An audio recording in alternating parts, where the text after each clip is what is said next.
Hello friends and welcome back to my channel. Today we are doing a review on the new Maybelline Superstay 24-hour foundation.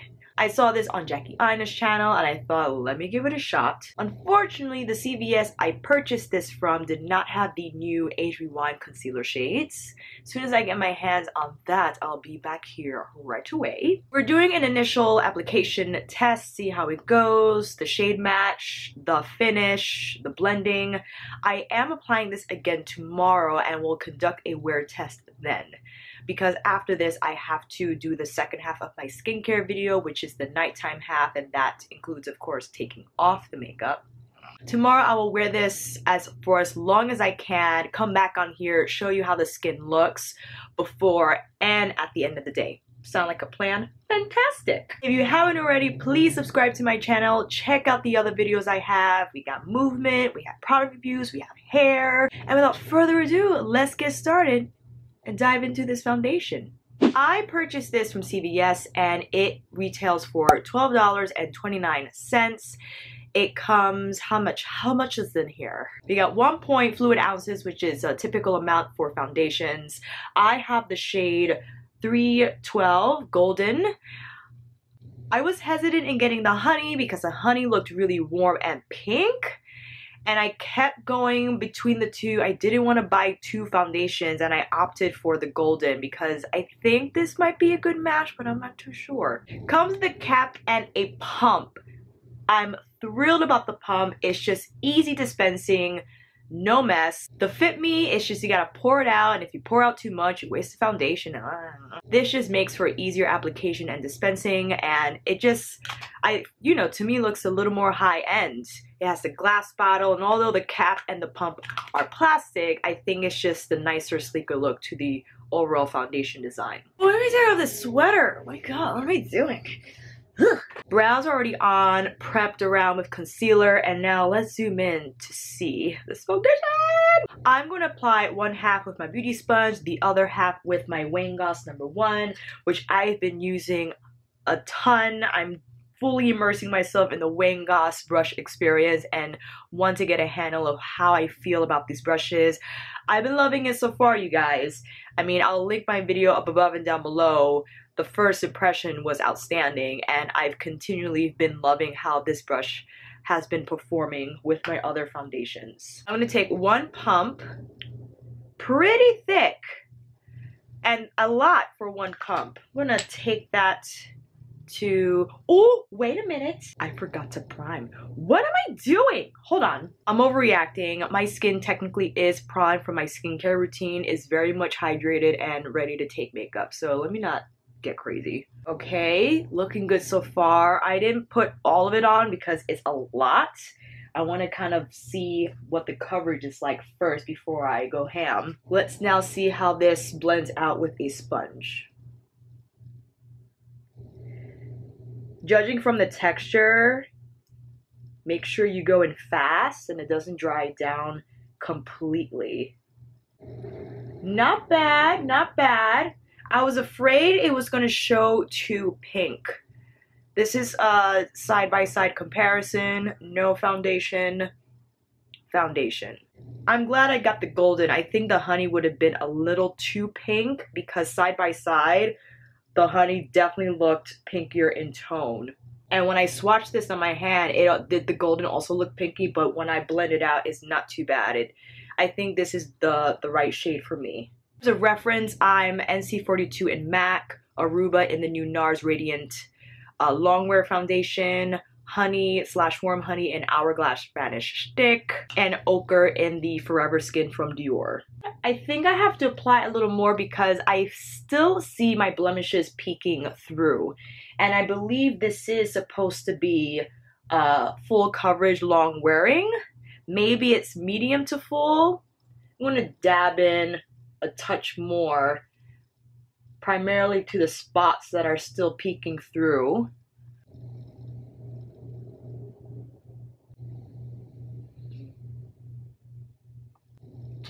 That's better. All right, maybe you have to do 2 layers. Not a big deal. I love how this is blending really nicely into the skin. It doesn't look patchy or textured. The color is gorgeous. I love the shade. The undertone is really nice. Ooh, check out those circles and those spots. I'm gonna let this dry down for a touch longer just so I could decide if it is more of a matte finish versus a satin finish, but I think it's leaning towards matte. I'm gonna just do half a pump because I still have leftover from the first. Applying now to the other side of my face using the brush. Using my Wayne Goss #1 to buff this in.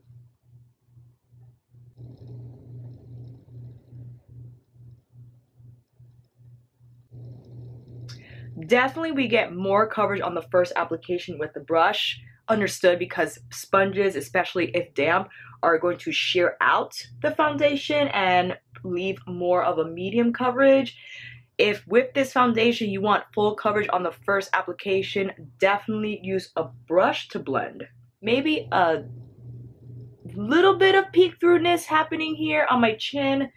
I feel though that I got way more fuller coverage with a brush with this foundation. I have some left over. I'll just pop it on those areas that need some assistance. Brush, I love this brush, you guys. Oh my god. I've been using with other foundations and instead of just punching it in, I circle it in, like really buff the foundation into my skin, and I just love the finish it has been leaving the foundation on my skin. I mean, it's like, oh, butter.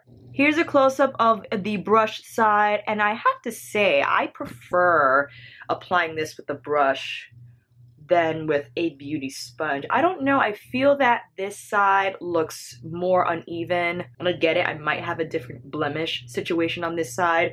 I just feel this applies better with a brush for my skin type, which is right now normal, dry, normal combination depending on the day. Having a really freak warm 60-degree day in the middle of February, hours later it's gonna drop to 30. This is what my skin is dealing with. Doesn't know what to do, is like matte, satin, I don't know. As of right now, I prefer this foundation to be applied with a brush. From what I'm seeing right now, the finish and how it's drying down, I like it more with the brush. A little zoom out just to see the shade better. Golden 312 is good. Good match. It gives my face a touch of warmth because right now you see the difference. My neck is a little light. I'm just gonna match that up so we don't look totally separate. Harmony. Let's apply some concealer. While getting my concealer, I took a closer look in my bathroom mirror and I did see that if you apply too much, it can look a little textured, like there's just too much product on there.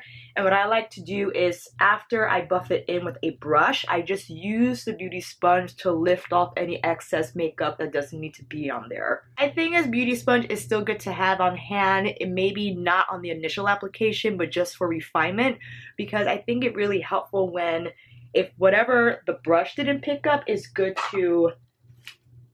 I have a call, hold on. All right, I had a call and I let this dry down and I'm looking more tan shade, but someone needs to be tan down here. I'm not gonna freak out about it because you know what? That's just the way it is. This is winter time and I would like to look more golden in my face anyway. It's not super matte because I think my skin was well hydrated before I applied the foundation. But I'm not gonna say it's satin either. I like the texture, but I have to even this out because this is driving me nuts. Taking my Revolution Beauty Conceal and Define in C10. I think this will help even out the very orange hue my face is in. I'm gonna blend that in. Much better. Alright, I loved how that blended into the foundation. I don't see any patchiness, any texture. Let's zoom in. This is how the concealer looks right after blending. I typically see here if there's any weird stuff happening, but everything seems really nice and smooth. Quickly setting today with the Beauty Bakery flour powder. Now this is what I'm really looking forward towards, is how my powder applies on the foundation. So after we tackle setting the concealer, I then actually am going to powder first. What am I gonna do? I've actually been using my Makeup Forever Pro Finish Foundation powder to set my foundation, and I know that's a lot of makeup, but I found when wearing all day, it just reinforces the staying power and keeps the makeup from fading and breaking apart. And I also know this is Superstay 24 hour. Listen, I'm gonna put this to the test, okay? I just have the pans. They are much cheaper if you buy pan only instead of buying the whole compact set. I am then applying number 168. I'm going to use my, I know I'm going from Wayne Goss to ColourPop, how dare I, this big fluffy brush, because I like how it's synthetic and I like how it buffs in my powder foundation. So with 168, I'm going to see how this applies to that. It definitely added a little more warmth, I'm not gonna lie. With my Wayne Goss number 2, I am going in with 163. This is the shade that I applied to my under eyes and any other highlighting points on my face. Feels smooth. Let's come in. Powder doesn't appear to make it look textured or weird or patchy. I purchased this yesterday. Pro Foundation, the Pro Finish in 177 to kind of bronze and contour with. Desi Perkins's videos where she uses a powder foundation to contour and bronze with, because these formulas, since they are designed to be foundations, are better suited to blend into the skin than a powder would, and it provides that skin-like finish also while having the role of providing contour and or bronzing. Same number 2. And I love this shade. Shout out to my girl Priscilla at Makeup Forever on 12th Street. Just buff that in. I'm just gonna bronze this up because you know what I mean. We need to just bring it all together, because taking my number 1 to kind of buff out any excess product I might have applied. Also, if you find that you want to cut this a little more, I then take, what can I use? Juvia's Place brush. I like how it's tapered and I find that it fits really nicely under my contour. I take the highlighting shade, their Artist Sculpting Powders. I believe this is in H108, and I use this to cut under my contour shade. If you find you need a little more brightness, I tap that onto my under eyes, center of my chin and forehead. Now let's take a look, another look close up to see how all these powders, what they did to my face. I see just a little something going on here. I don't know if that's because I do have fuzz on my face, and perhaps the texture of the foundation kind of picked more up on that. From afar, it looks good. It still looks relatively smooth. Let's take a spritz. I'm not using my setting spray, my Maxis in my bathroom. I'm just going to use my frankincense and rose hydrosol. See if that will help kind of smooth everything out. And anytime the skin is damp, I just punch in the excess moisture with my beauty sponge and stay on the surface. It melts. Not bad. Okay. Coming in again with another close-up just so we can see with the foundation, or rather how it is reacting with the other products I applied.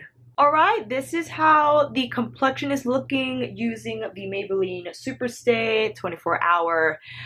I love the shade. It is reading very warm on camera, and because the rest of my body is not quite there, it looks a little separate, and with that I just have to make sure that I apply this down my neck and bronze up my neck and collarbones just so it can look harmonious. I liked how it blended with my Makeup Forever Pro finish, and I love how the concealer looked on. It gave my skin some brightness so it doesn't look totally orange. For the most part, I like how it feels. I think I would have used less. I would have used less, especially with the brush. I think it would have left me with a fuller coverage without having to use so much at once. I'm not going to say it's my holy grail right at this moment because I'm taking this off just so you can see my nighttime routine in my skincare video. I will apply this tomorrow as I have a long day tomorrow, and I'll have a better handle of how I really feel about the foundation. I gotta let it do its thing throughout the day. Maybe I'll use different products tomorrow, see how that goes. I'll put everything in the description box below, and I'm actually going to tag on tomorrow's portion to this video just so it could be all on one video and we could finalize our thoughts together. Until then, friends, I'm going to apply this again tomorrow, see how it goes.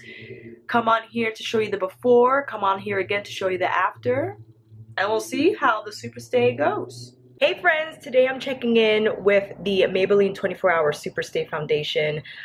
It is around, what time is it? I think I applied this foundation maybe like 12 o'clock. We powdered with Patrick's powder and I buffed it out with the Makeup Forever Pro Finish powder. Probably didn't have to go in with that much powder simply because it is a matte finish. I am wearing this all day. And I will check in when I get home after I see Black Panther. When I do that, we'll see how the foundation kept, especially around the nose area. I'm going to try and touch up as little as possible to really gauge the staying power and longevity of the Maybelline. So stay tuned. I'll see you later. Bye. Hey friends, a little bit of an informal setup. I'm holding my cameras not even on the tripod. I wanted to give you a closer look at how the 24-hour Maybelline Superstay held up today. I had a little bit of a flub yesterday. I recorded myself around 11 a.m. and I forgot to bring my camera with me because I left my carry-on uptown from where I am. From where I was, and I wanted to record last night to see how the makeup held up, and unfortunately I did use my iPhone, but I didn't like how it turned out, and I have a bit of light here just to show you what the makeup looks like after, let's see, I applied this 6:30 a.m. It is 4:54. We're looking around like, what is that? 10 hours more or less. And I have to say, yesterday, I didn't like how it turned out because I felt that the Superstay is just that Superstay. Doesn't need any extra powder, and I felt that I perhaps applied too much powder. I was a little overzealous with the powder. Today, however, I did apply the Superstay with my Giorgio Armani Luminous Silk Compact, which I think is less aggressive, doesn't have as much coverage as the Makeup Forever Pro Finish powder, the powder I applied yesterday, which I think gave me a little too much texture. Not a great pairing. They're both great products by themselves, but not very good together. I think the Superstay fares better against maybe a loose powder or something with lighter coverage.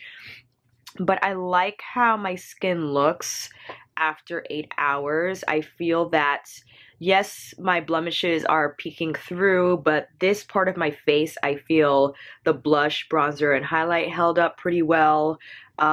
My nose, of course, nothing holds up with my nose, but I like how my concealer looks under the eyes. It still looks fairly smooth. And I buffed out the foundation today with a brush and a touch of oil. I used a sample from Malin & Goats. their replenishing oil, and I think in a really nice formula because it's a drier oil and doesn't leave the skin greasy and has a little bit of a slip and moisture to the foundation, and I think it just allows it to lay on better without as much texture, and it looks smoother and more skin-like. Definitely I prefer the first application with a brush, and then I like to refine it with a beauty sponge just to smooth out that texture and to take off excess product so it doesn't dry down with as much texture and doesn't look cakey. I hope this was helpful, friends. For the most part, I am happy with my Maybelline Superstay purchase. I think it's a great shade match for me. I also think it really great coverage considering that it is a drugstore product. It is $12.29. Although more affordable than higher end products, still is over $10. If it's in your budget, you can consider giving it a shot. I'm sorry that I didn't get the 12-hour wear video on here, but I can honestly say now I know if you are going to do the Superstay and you have normal to combination like myself, definitely set it either with a loose powder or a lighter foundation powder like the Giorgio Armani or something else that doesn't have as much coverage like the Makeup Forever Pro Finish. Thank you, friends, so much for watching. I hope this video helped, and if you like this video, please give it a thumbs up and subscribe to my channel. And until then, I'll see you next time on here with another Get Ready With Me tutorial, review, or chit chat. Take care, friends, and I'll see you again soon.